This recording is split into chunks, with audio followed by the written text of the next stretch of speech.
serious issues about this, because emotionally, I understand exactly what Councilmember Bradford's saying, and Councilmember Christie. In fact, I really understand it, because I can't speak for other people around the table, but I am one of the people that falls under the category, so,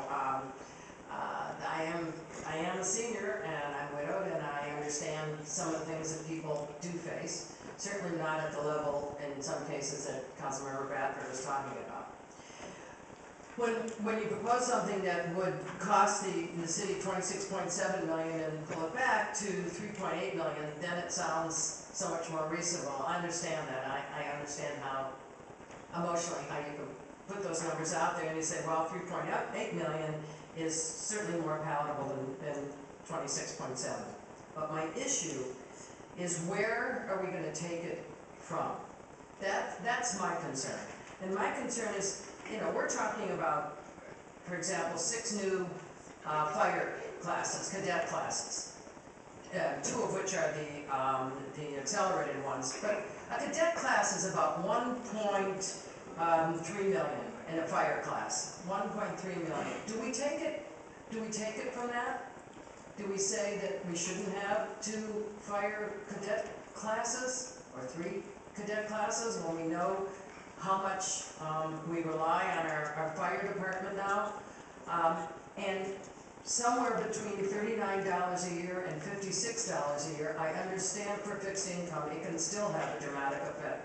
But we're talking about, for an individual, between $39, depending on whose numbers you're looking at, and $56.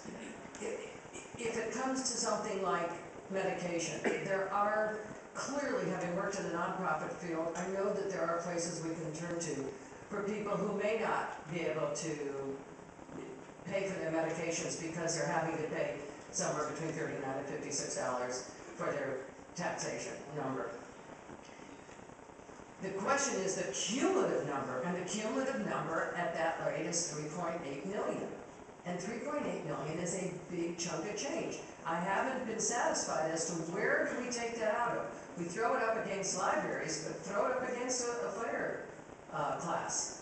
And because of that, I have some serious concerns. And clearly, emotionally, I feel for seniors. Believe me, I feel for seniors.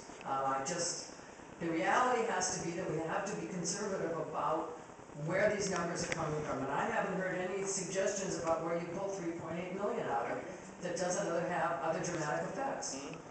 Thank you.